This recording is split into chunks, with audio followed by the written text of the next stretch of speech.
어떤 율법사가 예수님께 질문을 하면서 오늘 본문이 시작이 되어지고 있습니다. 선생님, 내가 무엇을 하여야 영생을 얻을 수 있습니까? 이 사람은 율법사입니다. 말 그대로 율법에 능통한 사람이고 또 율법을 가르치고 연구하는 사람입니다. 그는 이미 자신이 알고 있는 율법이라는 그 근거에 의하여서 사람이 무엇을 하여야지만 이를 통해서 영생을 얻을 수 있다는 지식을 가지고 있었던 사람입니다. 그것을 이제 예수님을 시험하면서 다시 한 번 더 이제 질문을 하고 있는 것입니다. 그럴 때 이제 예수님께서 26절 말씀에 이렇게 대답하시죠. 바로 적답을 피하시고 이제 되물으십니다. 율법에 무엇이라고 기록되었으며 내가 어떻게 읽었느냐? 그러니까 율법에서는 뭐라고 말씀하고 있느냐? 그리고 내가 그 말씀을 어떻게 읽었느냐? 네가 대답을 해봐라 라고 그렇게 이야기를 하는 것이죠. 그러자 이 율법사는 바로 이제 신명기 6장 말씀과 레위기 19장 말씀을 가지고 예수님께 이제 대답을 합니다. 그 내용이 27절 말씀입니다. 대답하여 이르되 내 마음을 다하고 목숨을 다하고 힘을 다하여 힘을 다하여 내 하나님 여호와를 사랑하라. 그러니까 신명기 6장 5절 말씀이죠. 그리고 또한 내 이웃을 내 자신같이 사랑하라 하였나이다. 레위기 19장 18절 말씀으로 이제 대답을 하는 것입니다. 이런 거예요. 주님, 내가 아는 이 율법에 의하면 하나님을 사랑하고 또 내 이웃을 사랑하는 것이라고 알고 있습니다. 이것이 바로 영생을 얻는 길이다라고 성경이, 율법이 우리에게 가르쳐주고 있습니다 라고 대답을 하는 것이죠. 이것은 아주 정확하고 또 좋은 대답이라고 할 수가 있습니다. 그랬더니 이제 예수님께서 바로 대답을 하시는 것을 볼 수가 있죠. 28절 말씀에 내 대답이 옳도다. 그러니까 맞다. 내 말이 틀리지 않았다. 그러면서 이제 이를 행하라. 그러면 살리라 라고 대답하십니다. 여기까지가 예수님과 이 율법사의 대화의 일단락입니다. 여기 이 내용에서 대화의 핵심은 바로 어떻게 해야 영생을 얻을 수 있습니까? 라는 이 질문입니다. 예수님도 율법사도 이 질문 앞에서 똑같은 결론을 도출해내고 있다는 것을 보게 되어집니다. 율법에 기록된 대로 하나님을 사랑하고 내 이웃을 내 몸같이 사랑하면, 그렇게 행하면 그러면 살리라. 그러니까 영생을 얻으리라, 구원을 받으리라 라고 그렇게 대답함으로 이 이야기가 끝이 나는 것을 보게 됩니다. 근데 이제 여러분, 이 대화가 여기서 끝났다라면 좋겠지만은 오늘 본문 29절 말씀에 보면 예수님과 이 율법사의 대화가 계속해서 이어지고 있는 것을 보게 되어집니다. 율법사가 예수님의 말씀을 듣고 다시 이렇게 질문을 합니다. 29절 말씀을 보세요. 우리 같이 읽겠습니다. 시작. 그 사람이 자기를 옳게 보이려고 예수께 여짜오되 그러면 내 이웃이 누구니까? 이 두 번째 질문, 사실 이것은 마찬가지로 궁금해서 물어본 것이 아닙니다. 앞에 기록되어져 있듯이 자신을 옳게 보이려고, 자신이 옳다라는 것을 뭔가 입증하기 위하여서 또 다른 질문을 던졌다라고 말씀을 하고 있는 것입니다. 예수님, 그러면 내 이웃은 누구입니까? 라는 이 질문의 뜻은 사실은 이런 거예요. 앞서서 하나님을 사랑하고 내 이웃을 사랑하라라는 이 말에 이어서 내 이웃이 누구인지 나에게 가르쳐 주시면 내가 지금 당장 그에게 가서 그를 사랑하겠습니다 라고 이렇게 질문한 것과 대답하는 것과 마찬가지다라는 것입니다. 그런데 사실 이 질문에는 숨겨져 있는 비약이 있습니다. 그것이 무엇이냐면, 앞서서 우리가 어떻게 하여야 영생을 얻을 수 있는가에 대한 대답으로 두 가지를 이야기했지 않습니까? 하나님을 사랑하고 내 이웃을 내 몸같이 사랑하라. 이 두 가지를 이야기했는데, 두 번째 질문에서는 그러니까 하나님을 사랑하는 것은 빼고, 그리고 내가 사랑해야 될 이웃이 누구인가? 이 부분만 지금 질문을 하고 있다는 것이죠. 그럴 때 이제 생략된 그 비약의 부분이 무엇이냐면, 이 율법사는 아마 이렇게 생각한 것 같습니다. 그러니까 나는 이미 하나님을 충분히 사랑하고 있습니다. 나는 하나님을 정말 마음을 다하고 힘을 다하고 뜻을 다하여 목숨을 다하여 하나님을 사랑하고 있습니다. 그러면서 이제 그 다음으로 넘어간 거예요. 나는 이미 하나님을 다하여서 사랑하고 있기 때문에 그렇다면 이제 내가 사랑해야 될 이웃이 누구입니까? 나에게 가르쳐 주십시오. 그럼 내가 그에게 가서 그에게 하나님의 사랑을 전하겠습니다. 이렇게 대답을 하고 있다는 것입니다. 사랑하는 성도 여러분, 바로 이 두 번째 질문에서 오늘 예수님께서는 우리가 잘 알고 있는 선한 사마리아인의 비유를 말씀을 하고 있다는 것입니다. 그럴 때에 모든 비유에는 그 비유를 말씀하신 그 상황과 또 그 어떤 대화 가운데서 예수님께서 그 주위에 있는 사람들에게 전하시려고 하시는 그 가르침과 뜻이 있다라는 거예요. 그럴 때에 이제 오늘 말씀을 이해하는 가장 중요한 포인트는 예수님께서 이 대화 상황 가운데서 선한 사마리아인의 비유를 말씀하신 그 이유가 무엇이고 또 이것을 통하여서 무엇을 말씀하시려고 하시는지 우리가 정확하게 이해하는 것이 필요하다는 것입니다. 아마 예수님께서는 이 율법사에게 두 가지 잘못된 것을 바로잡고자 하신 것 같습니다. 첫째는 앞서서 율법사가 던졌던 처음 질문의 잘못입니다. 첫 질문이 뭐였습니까? 어떻게 내가 무엇을 해야 영생을 얻으리까? 여러분, 이 질문에 뭐가 잘못됐을까요? 사실 내가 무엇을 해서 영생을 얻을 수 있다, 구원을 얻을 수 있다, 이것은 굉장히 위험한 생각입니다. 왜냐하면 그 구원을 이루는 것이 나의 힘과 노력과 수고, 때로는 사람의 그런 능동적인 행위나 노력이나 이런 것들로 구원을 얻을 수 있다, 영생을 얻을 수 있다라고 잘못 이해하고 있다는 것이죠. 구원은 절대 사람의 힘으로 그 능력으로 이루어지는 것이 아니라 하나님의 은혜로 우리에게 값없이 주신 선물임을 믿으시길 바랍니다. 은혜로 받는 것입니다. 그러니까 이 율법사의 질문이 잘못됐다는 거예요. 두 번째로 율법사가 이미 이제 알고 있는 내용을 이야기했죠. 그가 하나님을 사랑하되 마음을 다하고 목숨을 다하고 힘을 다하고 뜻을 다하여 하나님을 사랑하고 또 내 이웃을 내 몸같이 사랑하라는 이 말을 이 율법사는 너무 쉽게 생각했다라는 겁니다. 여러분, 사랑은 할 수 있지만 정말 하나님을 이처럼 다하여서 사랑할 수 있는 것은 불가능합니다. 내 이웃을 사랑할 수는 있지만 내 몸같이 사랑한다라는 이 사랑의 수준은 우리가 생각하는 그 이상의 그 사랑을 우리에게 요구하고 있다는 것입니다. 하나님께서 율법에 말하는 그 사랑의 수준까지 만약에 우리가 온전하고 완전한 그 사랑을 다하여서 누군가를 사랑한다는 것은 사실은 사람의 힘으로 불가능한 것입니다.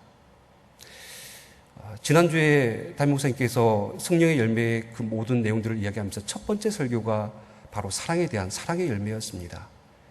그 사랑의 열매, 우리의 힘으로 열매 맺을 수 있습니까? 그렇지 않다라는 것이죠. 성령님께서 우리 안에 거하실 때에, 성령님께서 우리와 함께 하실 때에 그 온전한 사랑을 우리가 이룰 수 있다는 사실을 말씀해 주신 것입니다. 그럴 때 이제 이 사실을 안다라면 정작 오늘 이 율법 교사가 이 예수님과의 대화를 통하여서 도달해야 될 결론은 바로 이런 겁니다. 내가 그동안 율법에 기록된 그 모든 것을 읽음으로 통하여서 하나님을 사랑하고 이웃을 사랑한다라는 그 사실을 알고는 있지만은 도무지 내 마음과 목숨과 힘과 뜻을 다해서 하나님을 사랑할 수 없다라는 그 사실을 그는 고백해야만 했습니다. 더 나아가서 정말 내가 내 이웃을 내 몸같이 사랑하고 싶어도 그렇게 하고 있지 못하다라는 그 사실을 주님 앞에서 고백해야 되는 것이 옳습니다. 율법에 기록된 대로 한다면 나는 하나님을 완전히 사랑하기는커녕 내 이웃조차도 사랑하지 못하는 그런 사람이라고 고백하는 것이 오히려 이 율법 교사의 바른 신앙 고백이라고 할 수 있다는 것입니다. 그런데 이 율법사는 자기를 옳게 보이려고 예수님께 질문하죠. 내 이웃이 누굽니까? 내가 당장 그 이웃을 내가 지금 사랑하겠습니다. 나는 능히 사랑할 수 있습니다. 그런 착각에 빠져 있다는 것입니다. 결국 이제 바로 다음에 나오는 이 선한 사마리아인의 비유는 이런 맥락에서 우리에게 교훈을 줍니다. 과연 사람은, 너희는 진짜 누군가를 사랑할 수 있는 존재인가? 그것을 우리에게 오늘 비유로 말씀하고 있습니다. 이제 이 비유를 우리가 한번 살펴보겠습니다. 율법사의 질문, 그러면 내 이웃이 누굽니까? 라는 이 질문 앞에 30절 말씀, 예수님께서 이렇게 말씀하십니다. 우리 다 함께 읽겠습니다. 시작.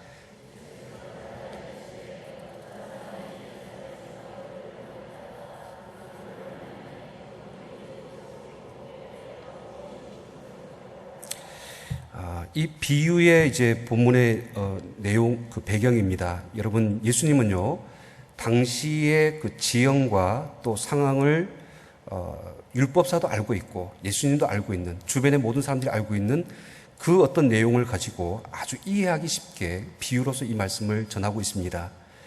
예수님 당시에는 정말로, 그러니까 예루살렘에서 여리고까지, 그러니까 거리로 하면 한 35km 되어집니다. 걸어서 가면 하루 정도 빨리 가면 갈 수 있는 거리입니다. 그러니까 이 장소에, 그러니까 여리고에서 예루살렘으로 가는 이 길에 강도의 출몰이 많았던 지역이라고 합니다. 그러니까 아시다시피 예루살렘은 하나님의 성전이 있는 곳이고, 또 이 여리고라는 곳은 당시에 제사장들과 레인들이 사는데 약 그 전성에 의하면 한 12,000명쯤 되는 그런 어떤 사람들이, 성전 지킴이들이 그곳에서 집단 거주를 하고 있었답니다. 그래서 이제 그 중간에 이제 왔다 갔다 하는 제사장과 이 레위인들을 노리는 강도들이 수시로 출몰하여서 그들의 생명을 위협을 가했던 그런 사건들이 많이 일어났다라는 것입니다. 제사장들과 레위인들은 이 길을 갈 때에 절대 말에서는 안 내렸다고 합니다.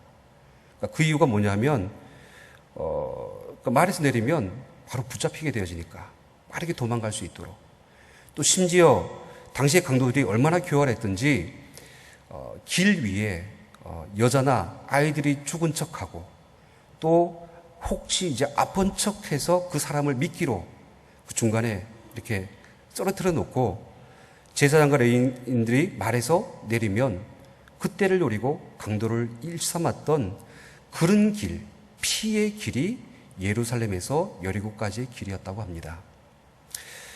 그래서 여러분 이제 31절, 32절 말씀을 우리가 볼 때에 그러니까 이런 부분을 이해할 수 있어야 됩니다. 31절과 32절 말씀에 보면 제사장이 나오고 레위인이 나옵니다. 제사장이 강도를 만난 사람을 보고 어떻게 합니까? 그를 보고 피하여 지나갑니다. 레위인은 그를 보고 그냥 지나갑니다. 사실 이런 행동은 우리가 결코 나쁘다고 말하거나 그 당시의 시대적인 상황을 봤을 때에 절대로 책망받을 만한 일은 아니라는 것이죠.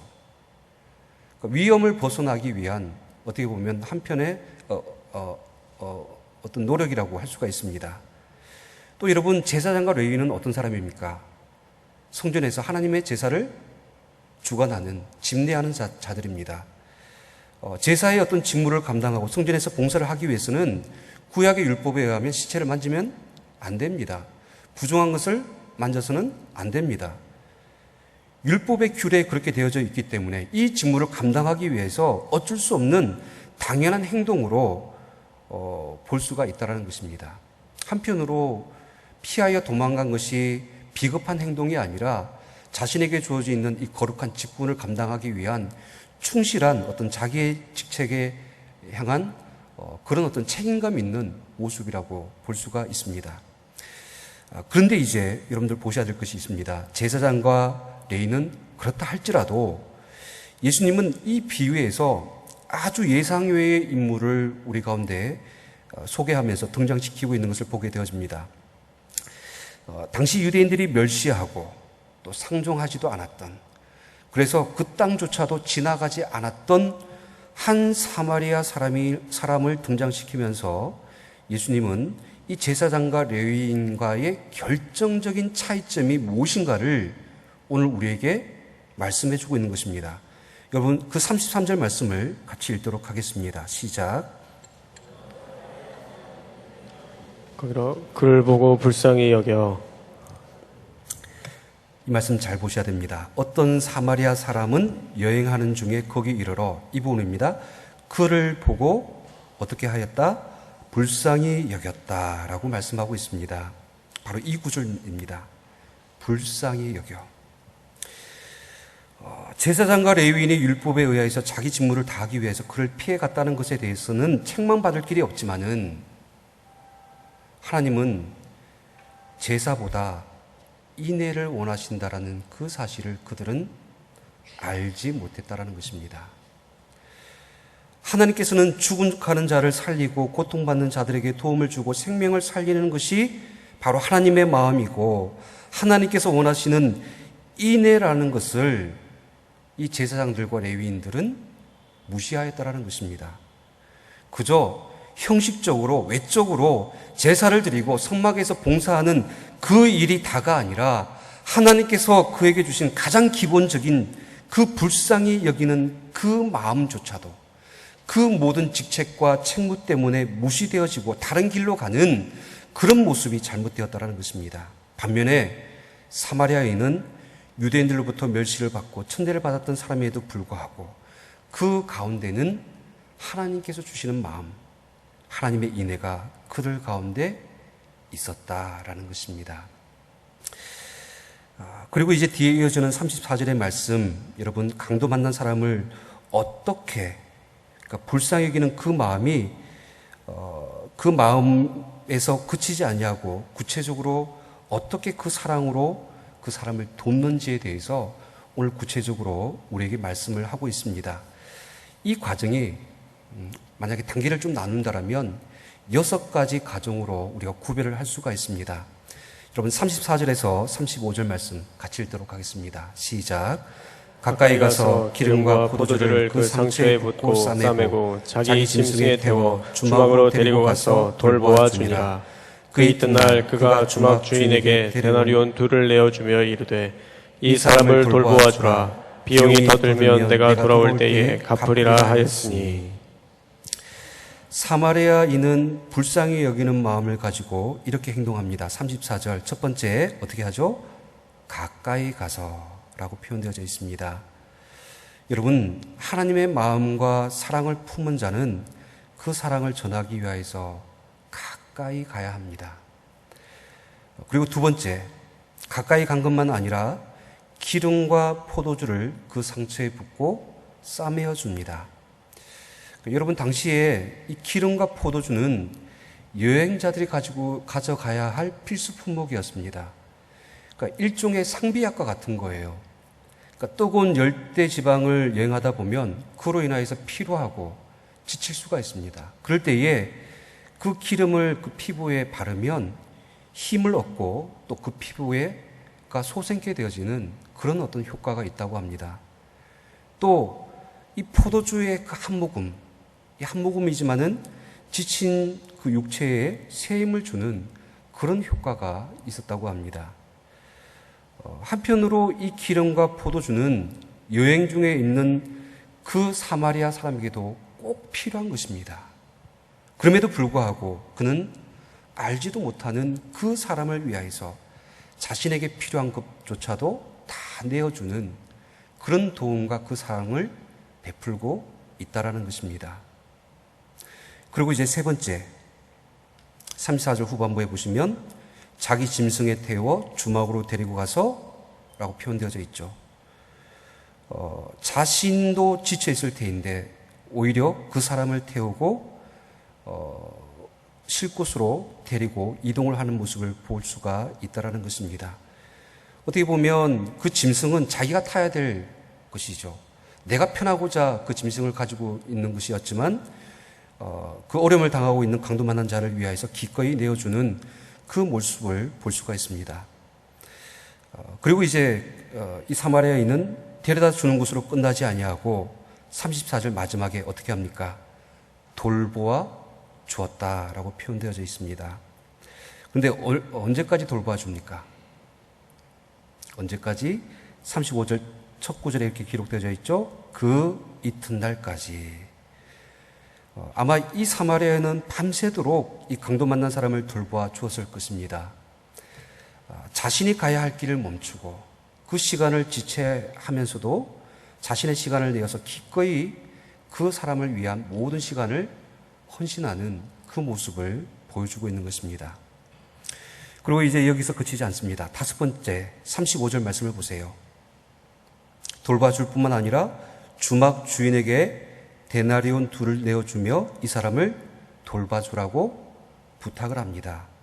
지금 자신이 가지고 있는 그 돈인 비용을 치르면서 값을 지불하면서 다른 사람에게 이 사람을 맡기는 것입니다. 그리고 마지막 여섯 번째 어떻게 이야기하죠? 비용이 더 들어가면 내가 돌아올 때에 갚겠다라는 이런 이야기를 합니다.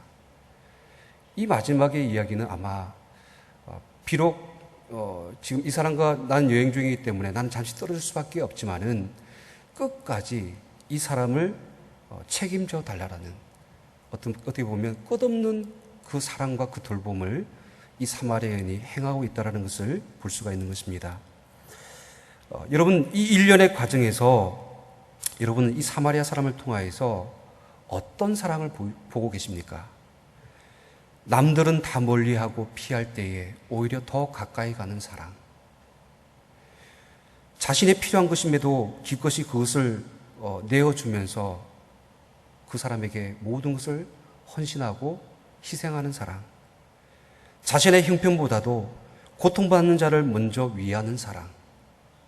자신의 시간과 자신의 어떤 물질과 그 비용을 기꺼이 지불하면서 헌신하는 사랑. 더 나아가서 끝까지 사랑하는 그 사랑을 오늘 이 사마리아인의 비유를 통하여서 보여주고 있다는 것입니다. 사랑이 이런 것입니다. 우리가 생각하는 유행가 가사에 나오는 그 흔히 우리 입술 속에서 그냥 내뱉어지는 그런 쉽게 내뱉어지는 그 사랑이 아니라 오늘 예수님께서 이 사마리아의 비유를 통해서 우리에게 말씀하시는 그 사랑의 수준은 너무나 높다라는 것입니다. 사실 선한 사마리아의 비유는 우리가 이 땅 가운데서 하나님의 구원을 온전히 이루기 위해서 우리가 하나님을 사랑하고 내 이웃을 사랑하라고 말씀하셨는데 그 사랑이 구체적으로 우리에게 무엇인가를 가르쳐주는 그러한 예수님의 사랑장입니다. 특별히 오늘 말씀을 이제 우리가 정리하면서 하나님께서 우리에게 이런 사랑을 베푸셨습니다. 하나님께서 세상을 이처럼 사랑하사 누구를 내어주기까지, 독생자를 내어주기까지, 죽기까지, 끝까지 자신의 그 모든 가장 귀한 것들을 내어주면서까지 하나님께서는 사랑하셨습니다. 태초부터 지금까지 하나님의 시간은 언제나 우리를 향하고 있었습니다. 하나님께서는 가장 소중히 여기는 그 모든 것들을 우리를 사랑하시고 우리를 구원하시기 위해서 기꺼이 다 베풀어 주셨습니다. 이 사랑을 우리가 지금 받고 이 자리에 있다는 사실을 믿으시길 바랍니다. 그럴 때에 다시 한 번 더 오늘 예수님과 율법사의 이 대화 가운데서 하나님을 사랑하고 내 이웃을 사랑하라는 이 말을 더 깊은 마음의 진심을 가지고 우리의 말씀으로 받아야 될 줄 믿습니다. 마지막으로 그림 한 장을 좀 보여드리겠습니다. 여러분, 제가 가끔 이제 말씀을 전할 때에 이 렘브란트라는 네덜란드 화가의 그림을 가끔 보여드렸는데 이 그림도 렘브란트의 그림입니다. 그림 제목이 선한 사마리아인과 똥 누는 개라는 그림입니다. 별칭일 수도 있는데요. 여러분 이 그림을 보시면 원래 렘브란트는 성경의 영감을 얻어서 그 그림을 그리기로 유명한 사람입니다. 근데 특별히 오늘 이 그림을 보시면 성경에 나와 있지 않는 그 어떤 기록 가운데 상상으로 그림 속에 집어넣은 부분이 있습니다. 뭘까요? 개가 있어요. 안고 들어가는 사람이 이제 강도 만난 사람이라는 것은 알 수가 있겠고, 또 그 옆에서 이제 부축하며 돕는 사람이 이제 뭐 그 어떤 주막에 있던 하인들뿐만 아니라 아까 말씀드렸던 사마리아인도 이 인물 중에 한 사람이겠죠. 근데 그 바로 앞에 그림 정중앙에 똥 누는 개가 있습니다. 좀 의외잖아요. 왜 이런 어떤 내용을 이 그림 속에 넣었을까? 저는 이 그림을 보면서 두 가지를 생각했습니다. 첫 번째는 그러니까 당시 유대인들이 상종하지 않았던, 정말 개 취급하였던 사마리아인을 상징적으로 나타내는 그 모습을 저 개를 통하여서 그렇게 보여주고 있는 것이 아닌가라는 것을 일단 첫 번째로 생각하였고, 오히려 두 번째로 저는 저 똥 누고 있는 개의 모습이 오히려 강도 맞는 사람을 나타내는 것이 아닌가, 그 생각을 해보았습니다. 왜냐하면 다른 사람들은 모두 다 지나갔잖아요. 피해갔잖아요. 어려움 가운데 있고, 고통 가운데 있고, 생명의 위협 가운데 있고, 가장 어떻게 보면 도움이 필요한 사람에도 불구하고 가장 괄시하고 더럽혀지고 어떻게 보면 추하다고 생각하여서 만지지 않았던 그런 어떤 존재를 향하여서 도움을 베풀었던 그 이야기의 내용이 바로 이 개를 통하여서 아마 이야기를 하고 있는 것이 아닌가 싶습니다. 누군가를 사랑한다라는 것, 그것은 바로 절대로 나 중심적으로 생각한다라면, 내가 생각하는 이웃은 이런 사람이다라고 생각하고 그 사람만 사랑한다라면 절대 그 사랑을 행할 수가 없습니다. 오늘 예수님께서 마지막에 이 율법사에게 질문을 하지 않습니까? 내 생각에는 이 사람 중에 누가 강도 만난 자의 이웃이 되겠느냐? 율법사는 처음에 이렇게 질문을 했어요. 내 이웃이 누굽니까? 자기 중심적으로 내 이웃의 바운드리 안에 들어와 있는 그 사람을 나는 사랑할 수 있습니다. 나는 그런 사랑을 할 수 있습니다. 라고 이야기를 했지만은 오늘 예수님께서는 강도 만난 자의 이웃이 되어줄 사람을 오늘 찾고 있다는 것입니다. 마땅히 사랑받아야 되고, 마땅히 우리가 주님의 그 사랑으로 그들에게 또 품어야 되고, 도움을 베풀어야 될 그들을 향하여서 오늘 우리가 주님 앞에 나아가기를 원하고 계신다라는 것입니다. 사랑하는 성도 여러분, 하나님을 사랑하고 내 이웃을 내 몸같이 사랑하시는 저와 여러분들 되시기를 주님으로 축원드립니다. 이제 우리 통성으로 함께 기도하겠습니다. 하나님, 우리가 정말로 하나님을 사랑한다고 하면서 마음을 다하고 뜻을 다하고 힘을 다하고 목숨을 다하여 하나님을 진정으로 사랑하고 있습니까? 그 사랑과 그 은혜를 우리가 입었음에도 불구하고 또 하나님, 우리 주변에 고통받고 어려움 가운데 있고 정말로 피 흘리며 상처 가운데서 신음하고 있는 그 사람들을 향하여서 우리가 진정으로 그들을 사랑하고 있습니까?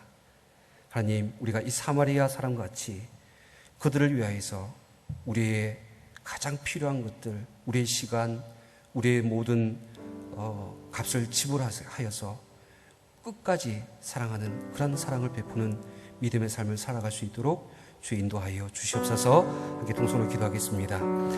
살아계신 하나님 아버지, 이 사마리아인의 귀한 이 선행과 그 사랑의 모습에서 오늘 우리를 향하신 하나님의 그 사랑의 참된 교훈과 그 뜻을 하나님 우리가 깨닫기를 원합니다. 하나님을 사랑한다라고 이야기를 하면서 내 이웃을 사랑하겠다라고 이야기하면서 과연 진정으로 우리가 사랑하고 있었는지 하나님 우리가 깨닫기를 원합니다. 하나님, 때로는 내가 생각하는 내 이웃들만 우리가 사랑하지는 않았는지요, 내가 정말로 가까이 했던 그 사람들만 사랑하지는 않았는지요, 하나님 고통 가운데 신음 가운데 더럽혀지고 피 흘리고 아버지 하나님 정말로 죽어가고 있는 그 영혼들, 또 하나님 상처 입은 그 영혼들, 더럽혀진 그 영혼들을 향하여서 하나님 오늘도 우리가 더 가까이 나아가기를 원합니다. 주님의 사랑을 품고 불쌍히 여기는 그 마음을 가지고 나아가서 그들에게 주님의 사랑을 전하고 하나님 그들을 돌보아주며 하나님의 놀라우신 그 구원의 은총을 증거하는 믿음의 삶을 살아갈 수 있도록 주 인도하여 주시옵소서. 계속해서 통성으로 기도합니다. 나라와 민족을 위해서 기도하실 때에 이 땅에 하나님의 은혜의 해를 비추어 주셔서 하나님 이 나라가 제사장 나라 거룩한 하나님의 백성이 되게 하여 주시고 민족의 통일과 저 북한 땅의 복음만을 위하여서 기도해 주시길 바랍니다. 특별히 교회를 위하여서 기도해 주실 때에 우리 교회 비전 11,100이 하루속히 이루어질 수 있도록 이 몸된 교회 가운데 이 비전을 통하여서 놀라신 하나님의 부흥이 이루어질 수 있도록 기도해 주시고 지난주 가을 특별 새벽 기도를 통해 주신 그 말씀과 은혜를 기억하면서 이제 이 가을에 성령의 풍성한 열매를 맺으며 영적인 추수를 이루는 이 가을의 계절이 되어줄 수 있도록 주님 인도하여 주시옵소서. 함께 기도합니다. 담임 목사님의 사역을 위해서 기도해 주실 때에 하나님 담임 목사님에게 건강 주시고 갑절의 영감을 부어주시고 하나님의 능력의 오른팔에 붙들림 바 되어져서 귀하게 쓰임받는 우리 담임 목사님이 되어줄 수 있도록 기도해 주시고 병중에 있는 환우들을 위하여서 또 오늘 주간하에서 예배 드리는 14, 15, 16 요즘들을 위하여서 함께 통성으로 기도하겠습니다. 살아계신 하나님 아버지, 이 나라와 이 민족을 하나님께서 긍휼히 여겨주시고 불쌍히 여겨주시기를 주님 간절히 바라고 원합니다. 이 땅에 하나님 정말로 하나님의 은혜를 비춰주실 때에 하나님 이 나라가 하나님을 예배하는 거룩한 제사장 나라가 되어지길 원합니다. 하나님을 믿는 하나님의 거룩한 백성들이 이 땅 가운데서 부를 듯이 일어나기를 원합니다. 아버지 하나님 정말로 이 땅 가운데 제약이 간영하며 하나님을 떠나서 거짓된 것을 쫓으며 세상의 그 제약에 간영한 이 모든 가운데서 아버지 하나님 믿음을 저버리며 달려나가는 저 세대를 불쌍히 여기시사 다시 한번 이 땅에 하나님 성령의 뜨거운 하나님 불길을 가가여 주셔서 하나님 이 나라 이 민족이 하나님의 거룩한 나라로 다시 세워줄 수 있도록 인도하여 주시옵소서. 하나님 저 북녘의 땅을 하나님께서 기억하여 주시옵시고 하루속히 하나님 남과 북이 표가 통일되어지고 저 북녘의 땅에도 하나님 복음화 될 수 있도록 하나님의 말씀으로 그리스도의 복음으로 하나님께 주시는 이 믿음으로 남과 북이 주님 저 열박을 뛰어넘어서 저 북녘의 땅을 뛰어넘어서 땅끝까지 주의 복음을 전할 수 있도록 주 인도하여 주시옵소서.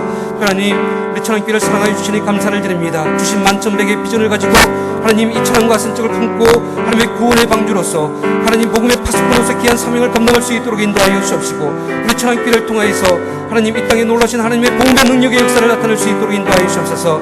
발특비를 통하여 주신 그 은혜를 우리가 기억하며 하나님 정말 성령의 열매를 맺으며 풍성한 영적인 추수를 이루어나가는 이 가을의 계절이 될 수 있도록 인도하여 주시옵소서. 담임 목사 하나님 능력의 장종원에 붙들어 주시옵시고 피곤치 않도록 붙들어 주시옵시고 하나님 영적인 아버지 갑절의 영감을 부으셔서 주님의 능력이 오른팔로 갑절이 하나님께 들어서 사용하여 주시는 하나님의 능력이 종이 될 수 있도록 인도하여 주시옵소서. 오늘 하나님 주간에서 예배드리는 14, 16 요즘들을 붙들어 주시옵시고 우리 하나님 요즘들을 통하여서 하나님께서 하나님 몸된 기간 가운데 또 하나님 놀라운 부흥을 허락하여 주시옵시고 주의 충성과 헌신과 열정을 통하여서 하나님의 교회가 더 든든히 세워질 수 있도록 주 인도하여 주시옵소서.